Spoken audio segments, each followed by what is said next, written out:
はい、どうもです。今回はですね、こちらバイカナマコっていう食材ですね。ということで、海の映像からご覧ください。はい、今回ですね、こちらのイカツイ生物なんですけども、何かに似てますよね。僕的にはもののけ姫に出てくるタタリガミにすごい似てるなっていう風に思うんですけど、皆さんね、何に似てると思いますか？で、ちなみにこちらのナマコなんですけど、漁師の人にもらったんですけど、海の中でね、見ると全然ね、雰囲気が違うんで、もらった後にね、海に持ってって、で、そこで撮影してますね。本当はね、こんなふわふわしなくてちゃんとくっついてます。で、なんでこんなふわふわしてるかっていうと、このナマコ外敵に襲われると内臓を吐き出すんですけど、もうね、内臓を吐き出しちゃった後なんですね。で、こんな感じで弱ってるっていうところですね。ちなみにね、内臓を吐き出してだいたい2ヶ月ぐらいで元通りになるそうですね。すごい生物ですよね。で、すっごい大きいんで、四角ナマコっていうまた別のナマコと比べてみることにしました。全然違いますよね。裏側はこんな感じですね。さて、そろそろ戻ってさばいて食べていきましょうか。はい、ということで今回バイカナマコなんですけども、梅の花に似てるからバイカナマコっていう名前ですね。で、このサイズまだまだ小さいです。一番大きくなるとこんぐらい80センチぐらいになるんですよ。やばすぎるよね。これがいる島にはあんまりいないんで、多分80センチのやつとかあんまりいないと思うんですけど、まずはですね、観察していきましょう。さて、取り出していきますか。もうだいぶ弱ってるだろうな。うわー、そう、水からあげるとだんだんこんな感じでべちゃって広がっていくんですよね。で、これがね、さっき言ってた梅の花みたいな模様ってやつなんですけどね、感触はナタデココみたいな感じなんですけど、こいつもキャッチ結合組織を持ってるんでナタデココっぽいんだけど、こうやってね、触ってるとへこんでいくから、なんかちょっと変な感じするんですよね。で、お尻側はですね、梅の花っぽくなくて、こんな感じでヒゲみたいな感じなんですよ。口側もヒゲみたいな感じ。じゃあちょっとひっくり返してみましょうか。よいしょ。ここがね、口です。ちょっとアップしますよ。集合体恐怖症の人は注意してくださいね。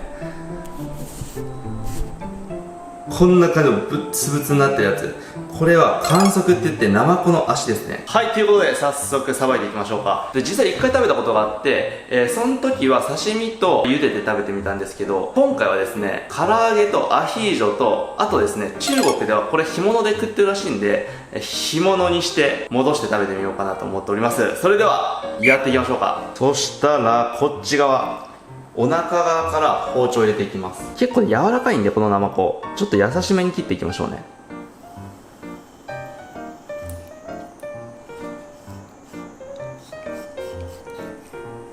うわ、なんか出てきた。でももう内臓出てるはずなんだけどな。うわー、やばい、紫の汁が溢れ出てる。まだつながってるな。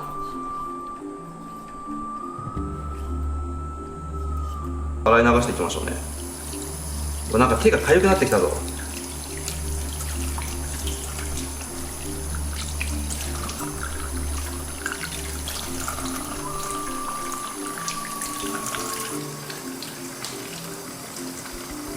これ紫が取れねえな。こびりついてるんでちょっと取れないですね。茹でてから取りましょう。で、今お腹開いてみたんですけど、このナマコね、結構ね、脆いんですよ。これをね、小分けに小さく切ろうとすると、もうポロポロポロポロね、崩れてきて嫌な気持ちになるんで、今回全部加熱する料理っていうことで、一旦このままの姿で茹でましょうか。ちょうどなサイズじゃない？ジャストフィット。すごい、なんかオレンジ色になってる、まな板が。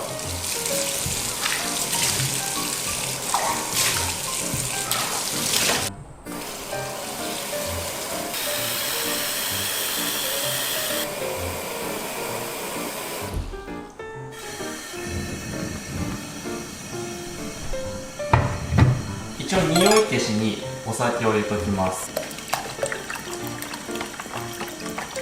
なんかすげえ絵面だな。見てください、もう水の色変わってますよ。ちょっと紫になってるの分かるかな。泡が立ってきたね。そう、このナマコはね、サポミが強いんですよ。でどういうことかっていうと、サポニンっていう毒を持ってるんですね。さっき泡だったじゃないですか。あれです。海面活性剤の一種なんですけども、魚とバイカナマコを一緒の水槽とかに入れてると魚死ぬんですよ。で、結構やばい毒なのかなと思いつつ、自分でね結構実験繰り返してたんですけど、どうやら人体には影響なさそうですね。ナマコで体調悪くなったことはない。多分大丈夫。口がしびれるだけや。いや、だいぶ赤くなってきたね。いちごジュースみたいじゃん。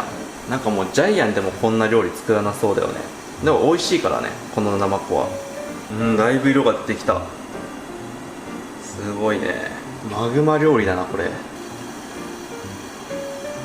で、地元の人たちは昔そんなに食料がなかった頃、海岸で、クリイロナマコとかジャノメナマコとかバイカナマコとかね、そういう結構サポニンを強めに持ってるナマコを取ってきて、でそれを干潮の時に、水たまりみたいになるじゃないですか。そこに毒液を出させて、で、魚が動けなくなったところを取って食べたらしいですよ。そんな情報もあるらしいです。コンプラ的に OK だったら俺もねちょっとやってみたいんですけど、多分ダメだろうね。ということでですね、一回汁捨てて、もう一回茹でてサポニンをねちょっと飛ばしていきましょう。うわ、すごいことになりそ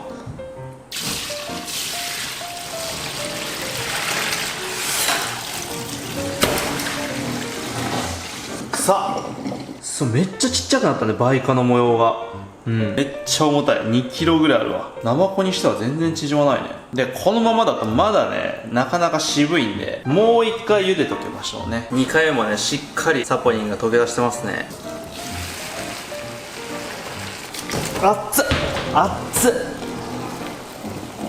いい感じですね。はい、そしたら2回茹で終わったんで下処理を、ね、していきましょうか。めっちゃね弾力すごいですよ。すごいもっちもちだわ。でまずねここに口があるんで、口を取っていきます。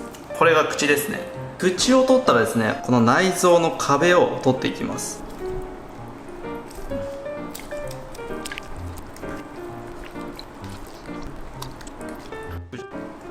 よいしょ。中国では需要競争の効果もすごいらしいんで、シガテラにもいい影響があるかもしれない。綺麗になりました。すっごいなこれ。お尻みたいで、この内臓の壁も珍味として使えるんで、これもアヒージョに入れていきましょう。傷まないできれいにしよう。はい、そしたら下処理が終わりました。今回はですね半分干しナマコにしましょう。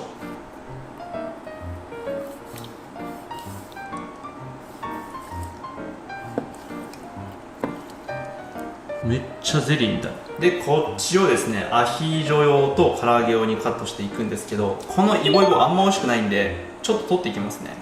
まず半分にして、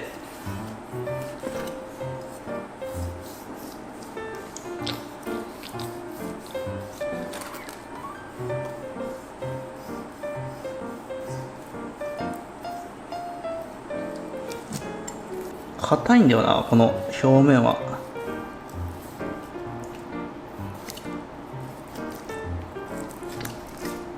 だいぶ綺麗になったんで切っていきます。一口サイズにね。とりあえず半分に切りましょうか。これ唐揚げできるか。うわー、ぬるぬるだ。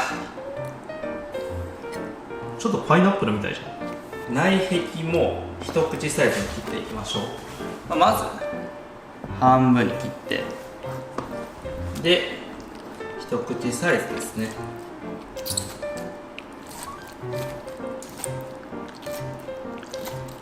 はい、そしたらアヒージョの具材を切っていきましょう。ブロッコリー、ミニトマト、舞茸ですね。これ並べたら美味しそうでしょ。みんな食べたくなってると思う。ミニトマトはねもうちぎっていくだけ。そしたらブロッコリーですね。正しい切り方は知らないけど、やばいぞこれ、女子力が高すぎるぞ。なんだこの女子力の塊の料理は。で舞茸ですね。石突きを取って溶いていきますか。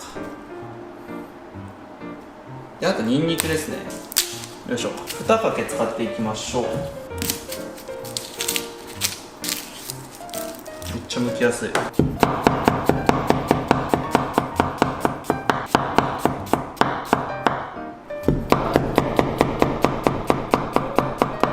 上からニンニクをかけていきます。で最後輪切り唐辛子をかけていきます。で、塩かけていきます。で油には塩溶けないんでちょっと揉み込んでおきますか。ここで味を入れときます。で最後オリーブオイル、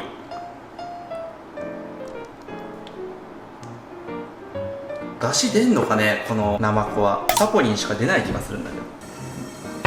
はい、そしたらね、唐揚げの準備をしていきましょう。まずはしっかりとね、水を拭き取っていきます。うわ、めっちゃくっついてくる。でここにですね、塩コショウを振っていきます。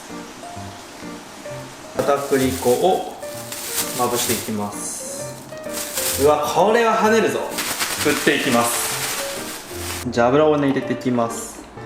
これもうちょいちっちゃいフライパン買わないとダメだな。全然油が深くなんない。いやこれどうなるかね。食感は夜光貝みたいなんだけどね、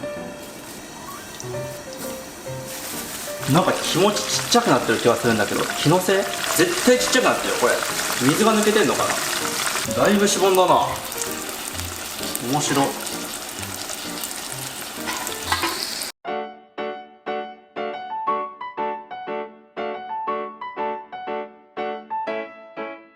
はい、それではいただきます。いやどうでしょうね。まずはちょっと唐揚げからいただこうかな。レモンを絞っていただきます。なんだこれ。でもまずくはないんだよな。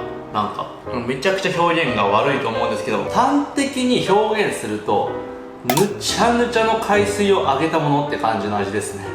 別に美味しくないです。前回普通に茹でて食べた時は夜光貝みたいな味だったんですけど、揚げるとちょっとダメですね。じゃあちょっとアヒージョもいただこうか